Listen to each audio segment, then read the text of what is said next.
చేయవలసిన విషయంలో సంఘమంతా కలిగి ఆయన సంఘ పెద్దలు నాయకుల కొరకు ప్రార్థిస్తూ ఉన్నాం. ప్రభు చూపించండి, దేవాన్ని ఆశీర్వదించండి, మన కుటుంబాన్ని ఆశీర్వదించండి. వారి వరకు ఆశీర్వాదకరంగా చేయగలిగిన సంఘ బిడ్డలందరినీ మీరు దీవించండి. ఆయన ప్రభా ఆయన రాజు గారు ఎంతో ప్రయాసపడారు. నాయన కొత్తగా అలాగే ప్రభా నాయన ప్రభు కనికరించండి, సహాయం చేయండి. నేను వెళ్ళాలని ఆయన కనికరించమని సహాయం చేయండి. ఆయన పెద్దలుగా ఉండి పనిచేస్తుండగా వాళ్ళతో సన్నిధి ఉంచండి. మీరు మాత్రం మాట్లాడుతున్నాను. ఏ నామంలో ఎంతో శక్తిని అనుగ్రహించాలి, భక్తిని అనుగ్రహించాలి. ప్రభాతంలో మీరు మాతో మాట్లాడి సహాయం చేయండి. యేసు నామములో పొంది ఉన్నాము తండ్రి. నేను దేవునికి స్తోత్రం. హల్లెలూయా. గట్టిగా చప్పట్లు కొట్టి దేవుని నామములో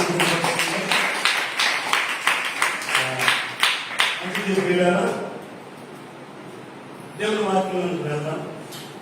గత వారం వాక్యం ఏంటో గుర్తుందా?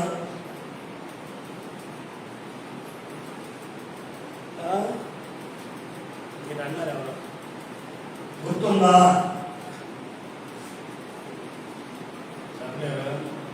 ఈ ఆశీర్వాదం నువ్వు మర్చిపోతే ఊడు గుర్తుండదు.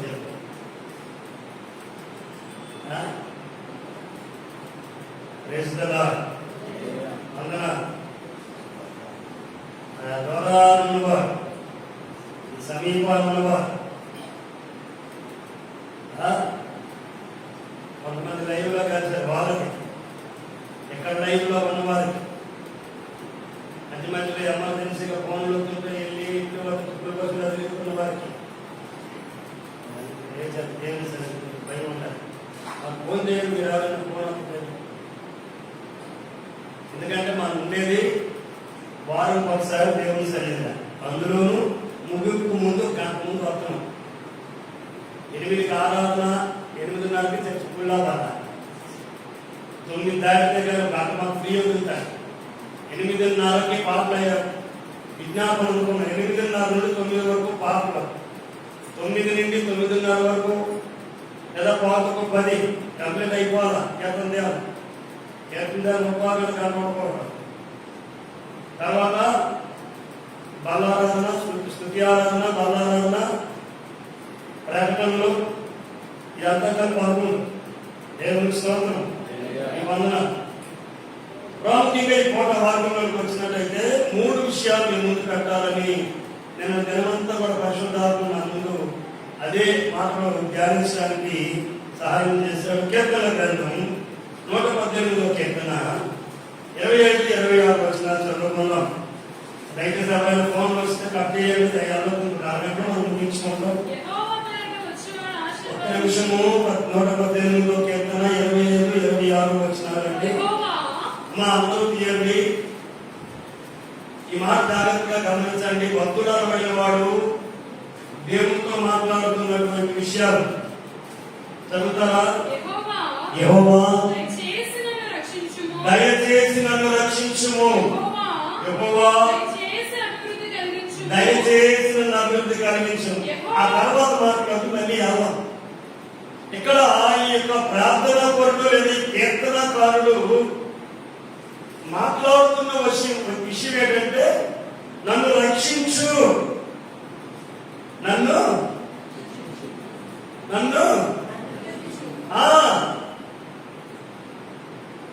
రక్షణ లేకుండా అభివృద్ధి రాదా?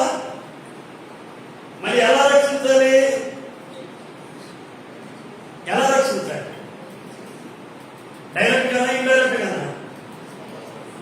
రక్షణలో 2 ఉన్నాయి. మొదటిది లోకంలో ఉండి ఆ పాపశాప బంధకాల్లో విడుదల పొంది నీటి మూలంగా బాప్తిస్మం పొంది కోర్టుకు చేరుకున్నాం. ఇక్కడ లోకంలో తిరుగుతున్నాం. ఇది కాదు రక్షణ.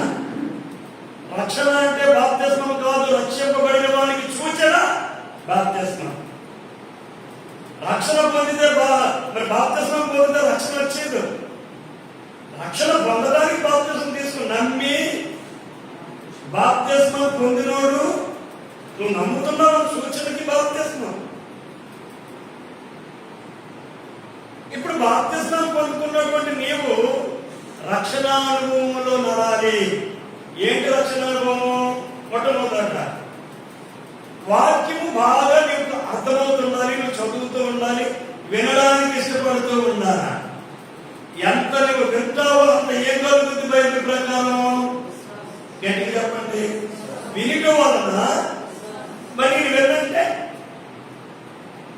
ఇప్పుడు నేను పాస్టర్ గారిని, ఎవరి మాట వద్దు నా మాట, నేను పాస్టర్ గారిని, నేను నిత్యము బైబిల్ చదువుతాను, నాకు ఎవరు ప్రసంగంతో పని లేదు, ఏ ఎవరు నాకు వాక్యం చెప్పక్కర్లేదు అని నేను అనుకుంటే నాలో ఏం జరగదు? నేను అనుకో చెప్పండి. నాలో పెరగాల్సింది ఒకటి ఉంది. ఏంటది? విశ్వాసం. రోమాపత్రిక 10:7 అంతేనా? చదువుతారా? అదే వచ్చినవా? అర్థం చెప్పానా? తప్పుడు పక్కన ఏంటిగా వినుట వలన విశ్వాసం కలుగును. వినుట ఏ మాట పడితే ఆ మాట కదా, ఈ మాటలో ఈ మాటలో ఆ మాటలు కాదు. వినుట వలన విశ్వాసం కలుగుతుంది. వినుట క్రీస్తును కూర్చున్న మాట వలన కలుగుతుంది. ఇప్పుడు నేను వినాలా వద్దా? ఆత్మకు దేవుడు నీకు ఎక్కువ. కాబట్టి నీవు ఉపదేశం ఎక్కడ దొరుకుతుందో, హలో ఇప్పుడు రేపు ఆదివారం నాడు 10 మందిని బయలుదేరి అవసరం ఓన్లైన్ ప్రార్థన గుంటూరు. మీరు అడగడంతో రావచ్చు.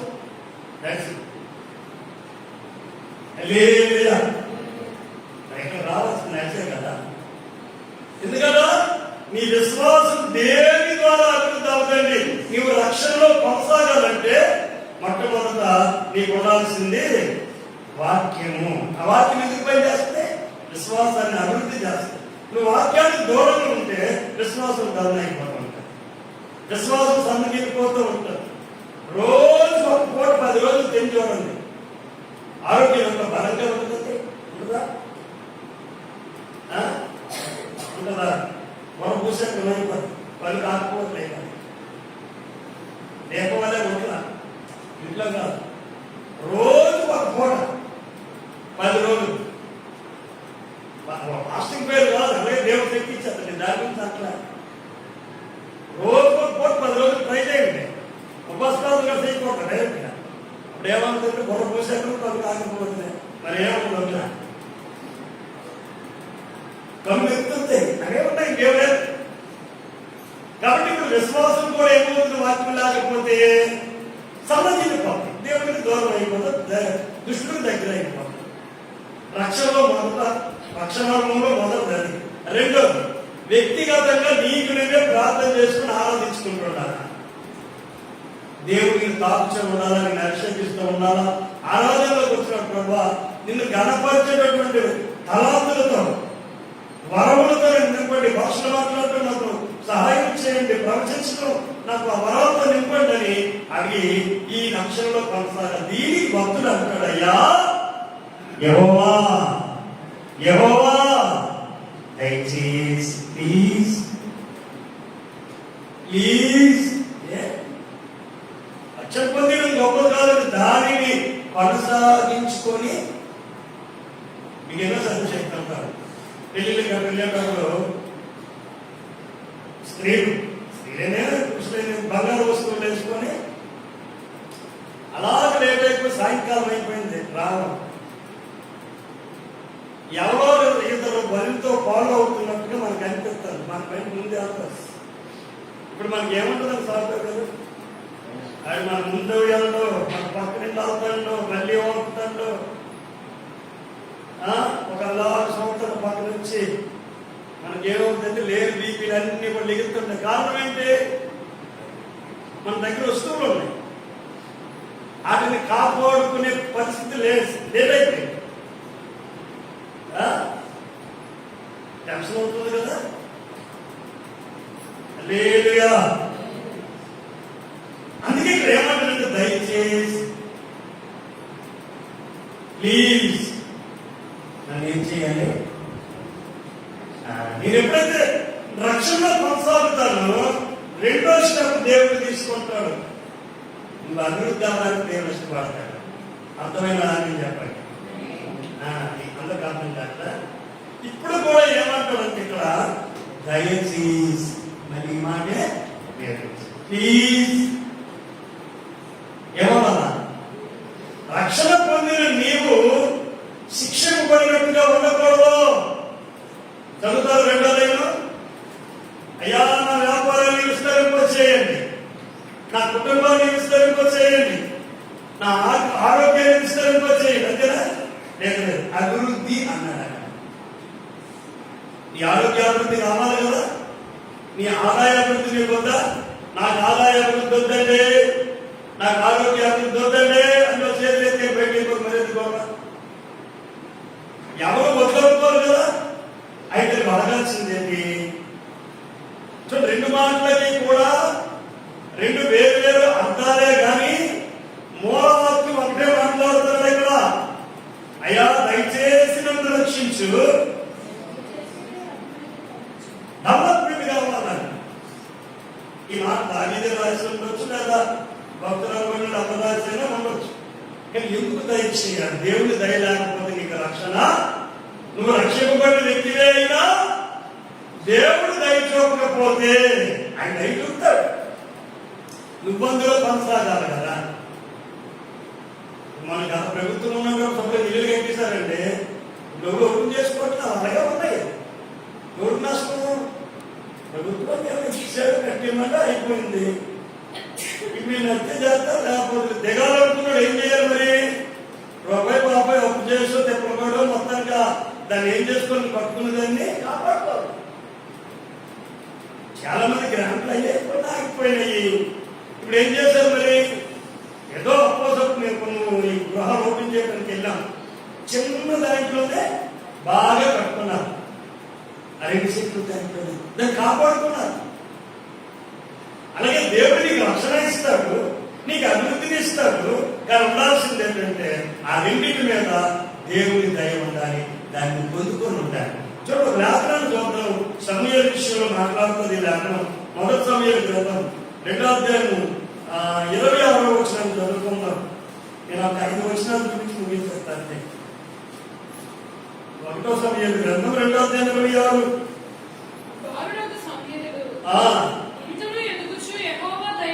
ఆ మాట గుర్తు పెట్టుకోండి. బాలుడైన సమూయేలు బాలులారా ఇంకనూ ఎదుగుచ్చు. అంటే సమూయేలు బాలుడై ఉన్న ఎదుగుతారా? ఆగలా. ఇంకనూ ఎదుగుచ్చు. యెహోవా దయయందును. ఎప్పుడైతే దేవుడి దయ మీద ఉందో మనుషుల దయ ఆటోమేటిక్ నేను వస్తాను. దేవుడి దయ మిస్ అయ్యావనుకోండి, మనుషులు పట్టించుకోండి. వారెళ్ళా అలా నేను మన బాబు చెత్తం పత్రేయుడు అదే నేను ఎంత తిరుగుతున్నాను కదా, నువ్వు దేవుడిని పట్టించుకోవచ్చు. కారణమైన సమూయేలుని దీర్ఘదర్శి అని పిలిచారు. సమూయేలు ప్రవక్త అయ్యాడు. ఆయన భోజనం చేసిన తర్వాత ఇశ్రాయేలు ప్రజలు భోజనాలు అయ్యగారు తిన్నారా? అయ్యగారు తిన్నారంటే అందరూ తినొచ్చు అని ఒక అనౌన్స్మెంట్ వస్తే అప్పుడు అందరూ భోజనాలు చేసింది. అయ్యగారు ప్రార్థనలో నుంచి లేచిన తర్వాతనే అప్పుడు ఇశ్రాయేలు అందరూ భోజనాలు. అన్ని దాకా దేవుని స్తోత్రం. దేవుని దయ్యంతులు మనుషుల ఇశ్రాయేలీల దయ్యంతులు ఎదిగాడు. అందుకే అతను చచ్చిపోతే 4 రోజులు ప్రజలు టికెట్ ఎక్కువ ఏడుచు కూర్చున్నారు. దేవుని స్తోత్రం. హల్లెలూయా. అందుకే భక్తులు ఏమంటాడంటే, అయ్యా దయచేసి కాపాడండి అయ్యా, అయినా దయచేసి ఏమడుతుందా దేవుడిని? నువ్వు ఏ రకమైన ప్రార్థన చేసినా దాని మీద దేవుని దయ ఉండాలి. అప్పుడు మనుషుల దగ్గరికి వెళ్ళినప్పుడు దాన్ని మనం అంగీకరిస్తాం. నువ్వు దేవుని దయ తక్కువతున్నానా తమ్ముడా? అయ్యా దేవుని దయ మిస్ అవుతున్నారు. ఉపదేశంలో ఉండట్లా, వాక్యం ఉండట్లా, అభిషేకం నుంచి మీరు మిస్ అవుతున్నావు, తగ్గిపోతున్నావు. దేవుని దయ కోల్పోతే మనుషుల దయను కోల్పోతాం. చూడండి ఒకసారి 2వ మాట ఎస్తేరు గ్రంథానికి వస్తే 2వ అధ్యాయం 15వ వచనం ప్రవచనాలుగా తీయండి. 2వ అధ్యాయం 15వ వచనం.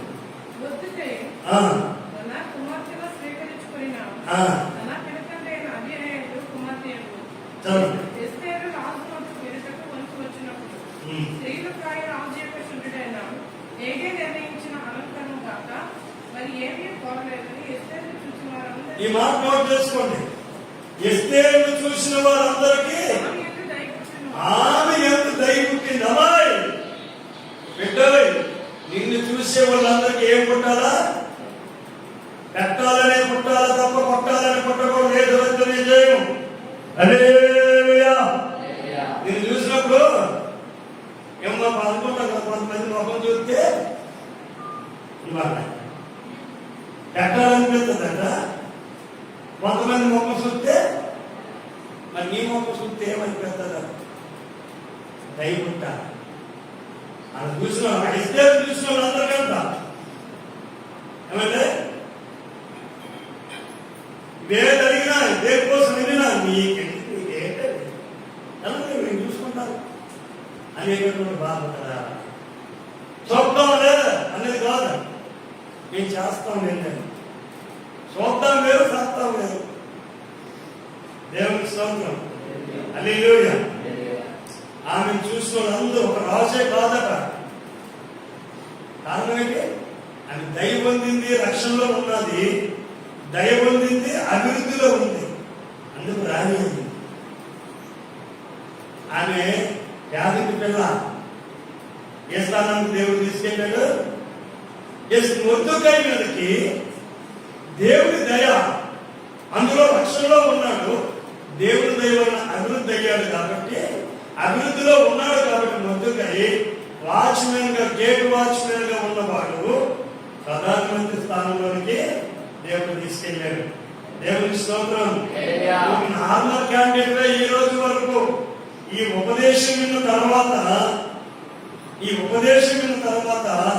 నువ్వు రక్షించబడుతూ రక్షణ కొనసాగుతూ రెండో దేవుడి నుండి అభివృద్ధిని ఆకాంక్షిస్తాడు దేవుడు. నీవు అభివృద్ధి పొందాలి, ఆర్థికంగా, ఆరోగ్యపరంగా, పిల్లల పరంగా, నీ కుటుంబ పరంగా. దేవుని స్తోత్రం. నువ్వు డెవలప్మెంట్ అవ్వాలంటే దేవుని ఉద్దేశం. నువ్వు అభివృద్ధి అవుతుంది కొద్ది అనేక మంది ప్రభు దగ్గరికి వస్తారు, నీ సాక్ష్యం విస్తరిస్తుంది. నువ్వు ఖర్చు పెట్టినప్పుడు దేవుడు ఖర్చు పెడుతున్నావు, ఆ పూట కొంచెం ఇబ్బంది, కానీ దాన్ని బట్టి సంఘం క్షేమంలోకి వస్తుంది, అంటే నువ్వు రక్షణలోకి వస్తావు. నువ్వు అనేకులు బలపరిచే వ్యక్తులు అయితే నువ్వు బలపరిచినప్పుడు నీ టైం వేస్ట్ అవ్వచ్చు, శక్తి వేస్ట్ అవ్వచ్చు, కానీ దాన్ని బట్టి నీ వలన ఎవరు బలపడుతున్నారో వారు రక్షణలోకి వస్తారు. దేవునికి స్తోత్రం. హల్లెలూయా. ఎస్తేరుకి దేవుడు దయచేశాడు, మొర్దెకై దేవుడు దయచేశాడు, సమూయేలుకి దేవుడు దయచేశాడు, వారి అభివృద్ధి అయ్యారు. దేవునికి స్తోత్రం. యేసు ప్రభువు దగ్గరికి వద్దాం. యేసు ప్రభువు దగ్గరికి వద్దాం. లోకసువార్త 2వ అధ్యాయంలో 40వ వచనం చదువుదామా? లోకసువార్త 2వ అధ్యాయం 40వ వచనం. ఏమన్నా ఉన్నారంటే, నీవు దేవుడి దయను పొందవలసిన వ్యక్తి అయితే దైవ జ్ఞానం కలిగిన వ్యక్తిగా దేవుడు నిన్ను మారుస్తాడు. దైవ జ్ఞానం కలిగిన వ్యక్తిగా దేవుడు నిన్ను మారుస్తాడు.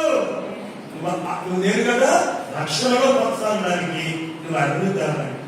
ఎన్నాళ్ళ నుండి జీవితాలు అలాగే ఉండకూడదు, ఎన్నాళ్ళ నుండి సంఘం అలాగే ఉండకూడదు.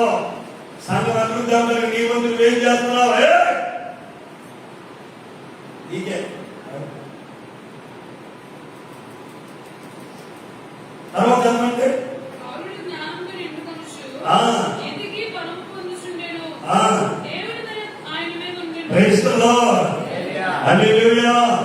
దేవుడి దయ అతని మీద ఒక దేవుడి దయ కాదండి.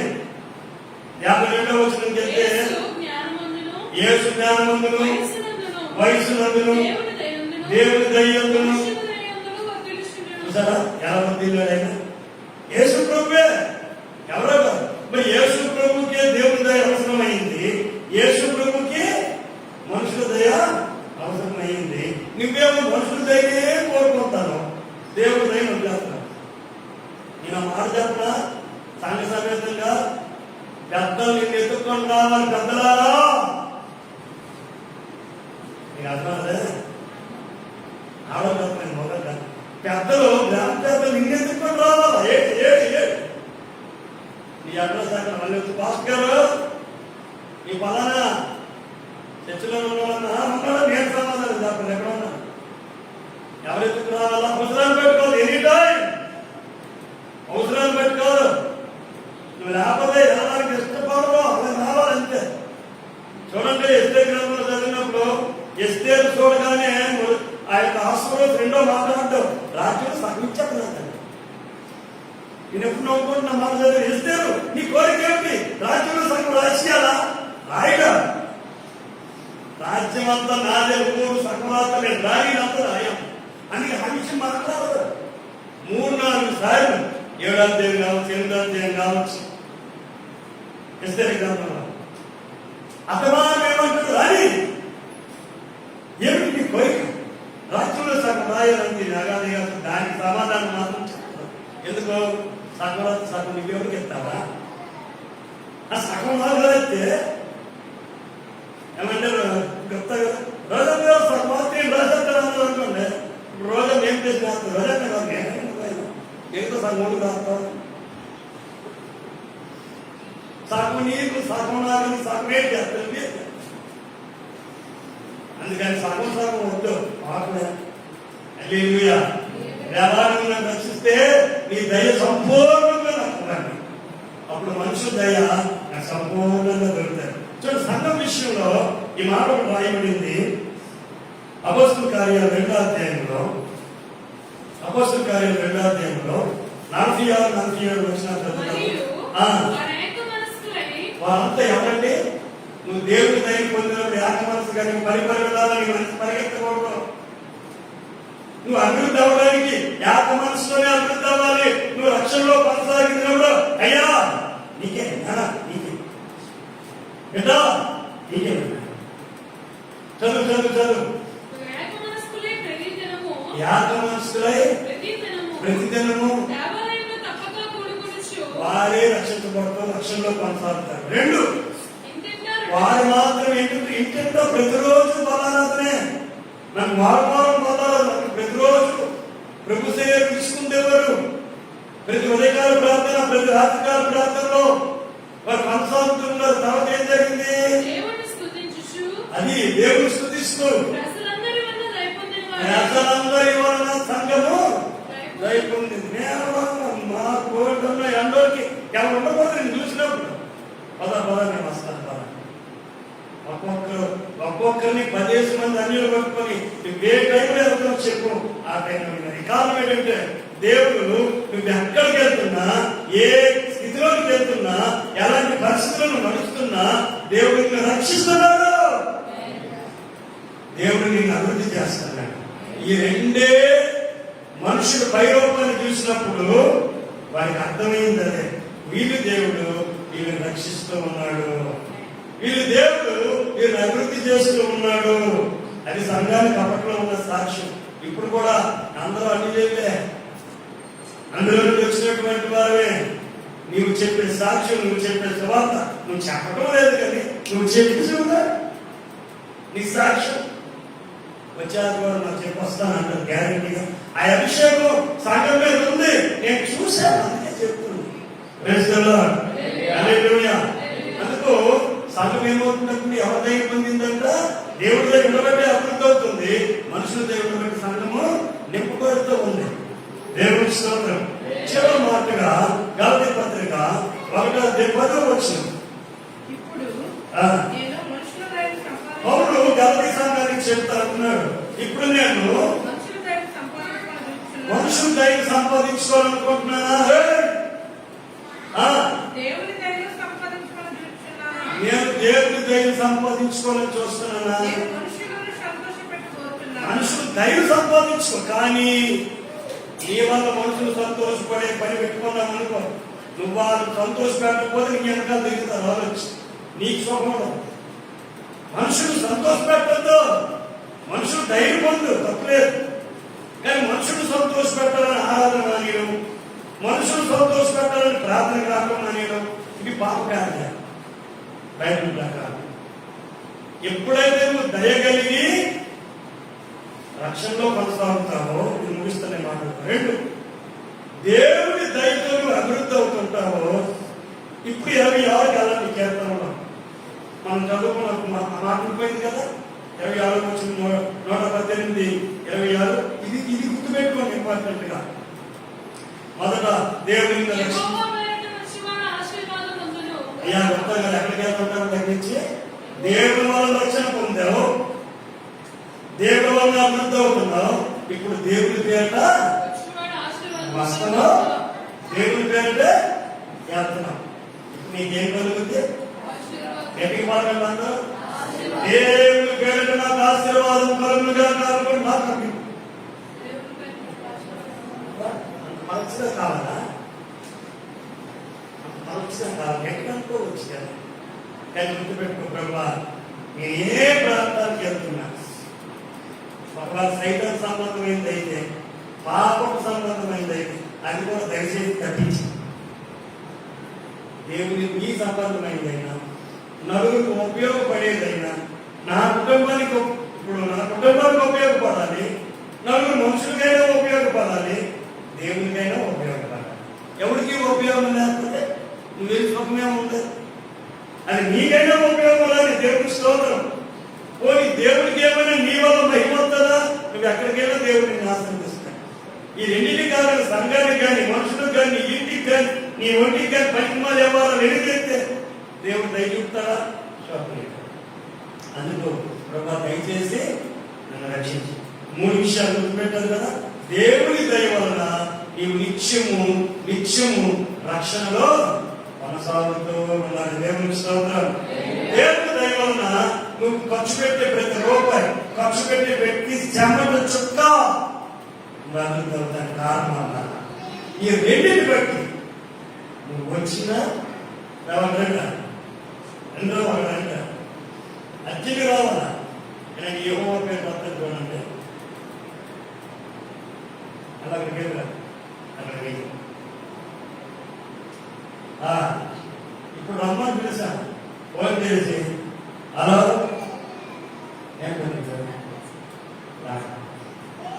హలో యశ్వంతరా అంటే వస్తాను లేకపోతే చేస్తాను మళ్ళీ నాకు వెళ్తాను. రమ్మని పిలిచాను, యశ్వంతరా నేను ఎక్కడికి పిలిచినా నువ్వు పిలిచినా గమనించండి, వెళ్ళిపో మీ పిల్లలు రమ్మని. యెహోవా పేరుట వచ్చేవాడు, యెహోవా పేరుట వెళ్ళేవాడు. యేసు నామములో, అనగా యేసు నామములో, ఆయన రక్షణలో, ఆయన అభివృద్ధిలో నువ్వు ఎక్కడికి వెళ్తున్నా నీకు 2 వరాలు దేవుడు ఇచ్చాడు. ఈ వారం ఒకటి, నీకు రక్షణ కొనసాగిస్తున్నావు, 2 నువ్వు అభివృద్ధి చెందుతున్నావు. కాబట్టి నువ్వు వచ్చినా నువ్వు వెళ్ళినా యేసు నామములో నీకు బ్లెస్సింగ్ దొరుకుతుంది. నిండా వస్తుందండి సౌండ్ నిత్యం రాసుకోవడం నానే. ఎందుకంటే యెహోవా పేరు వచ్చేవాడు దేవుడి యెహోవా పేరు యేసు నామములో. పాత నిబంధనలు లేవు, కొత్త నిబంధనలో యేసు నామములో ఉన్నావు కదా. నువ్వు యేసు నామములో ప్రార్థన చేసుకుని ప్రభా దయచేసి నా ప్రయత్నాన్ని నేను వెళ్తున్నాను, నన్ను రక్షించి. గుర్తుపెట్టుకోను, ఖర్చు ప్రయాణాలు చేసేవారు, ఖర్చు కొంతమంది ఫోన్లు అందుకొని వెళ్తున్నవారు. మరి ప్రత్యేకంగా ఈ మధ్య కొంచెం పొలిటికల్ డేస్ వస్తాయి కాబట్టి, ఎలక్షన్ టైం వస్తుంది కాబట్టి, గుళ్ళు కుటుంబాలతో ఉన్న వాళ్ళని పిలిచినా అక్కడికి వెళ్ళేటప్పటికి దేవుడికి దయ చూపాలి, దేవుడిని రక్షించాలా, దేవుడిని అభివృద్ధి చేయాలా.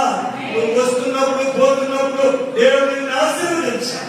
ఎస్కేర్ ముఖం చూసినప్పుడు, కానీ సమయాలు ముఖం చూసినప్పుడు, యేసు ప్రభు ముఖం చూసినప్పుడు, నీ ముఖం చూసినప్పుడు ఏం కలగాల? ఒకటి రక్షణ కొనసాగుతూ ఉండాలా. ఆయన అలాగో నిన్ను దాని మీద దయ చూపుతాడు, నువ్వు పొందుకోవాలిగా. ఆయన ఎలాగో నిన్ను రక్షిస్తాడు, ఆ రక్షణలో నువ్వు కొనసాగాలిగా. ఆయన ఎలాగో నిన్ను అభివృద్ధి చేస్తాడు, ఆ అభివృద్ధి నువ్వు నిలుపుకోవాలిగా.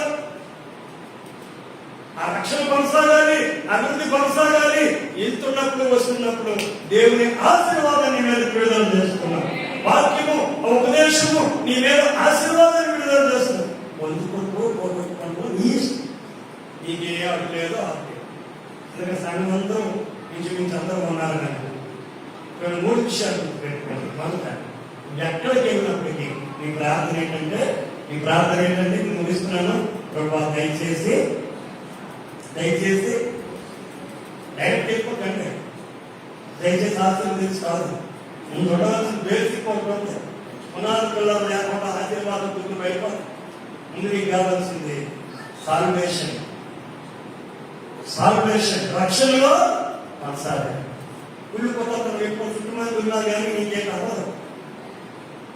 శక్తులు సూర్యులు 13 అసూరులు ఆ దేవుడు భర్త నిమ్మకాయ చెందిస్తే నిమ్మకాయ తాగించుకొని వెళ్ళిపోతాను. నీకేం అవ్వలేదు.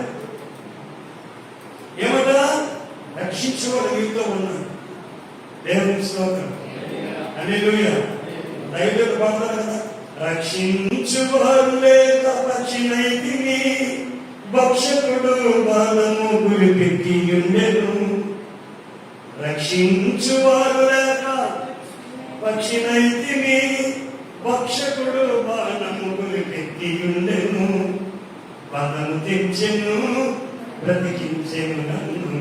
యేసు బంధం తెచ్చెను, బ్రతికించెను నన్ను. ఎంత మధురము యేసుని ప్రేమ, ఎంత మధురము. దేవుని స్తోత్రం. హల్లెలూయా. రక్షించేవారు ఎవరు లేరు అనుకోలా. నిన్ను దేవుడు తన కొరకు రక్షించుకుంటాడు. ఎక్కడికి వెళ్ళా? 2 నువ్వు అభివృద్ధి అవుతావు. 3 ఆ యేసు నామములో నువ్వు ఎక్కడికి వెళ్ళినా, ఎక్కడి నుండి వచ్చినా ఆయన ఆశీర్వాదం నీ మీద ఉంటుంది. ఒక రక్షణ, 2 అభివృద్ధి. ఆ 2 ద్వారానే దేవుడు నిన్ను ఆశీర్వదిస్తాడు. మరి నువ్వు ఎదుర్కొంటావన్నా? ఉంటాను ఎదుర్కొంటావా? రక్షణ ఎదుర్కొంటావా? వాక్యాన్ని, ఉపదేశాన్ని కాపాడుకోండి, అభిషేకాన్ని కాపాడుకోండి, అభివృద్ధిని కాపాడుకోండి, ఆశీర్వాదాన్ని కాపాడుకోండి. ఆయన ఇచ్చి చదివేస్తాడు. నువ్వే దేవుని స్తోత్రం. మోకరించండి. స్తోత్రమయ్యా. పరిశుద్ధ దయచేసి నన్ను రక్షించు ప్రభువా. దయచేసి నన్ను అభివృద్ధి చేయండి ప్రభువా. నీ పేరుకు నేను ఎక్కడికి వెళ్ళినా, ఎక్కడి నుండి వచ్చినా, ఈ రోజుల్లో ఎవరి దగ్గర నుంచి వచ్చినా, ఎవరి దగ్గరికి వెళ్ళినా, మరి కావాలని నాకు హాని తలపెట్టినా, యెహోవా పేరును వచ్చివాడు ఆశీర్వదిస్తాడు, ఆశీర్వాదం పొందుతాడు. మరి ప్రార్థన చేయడం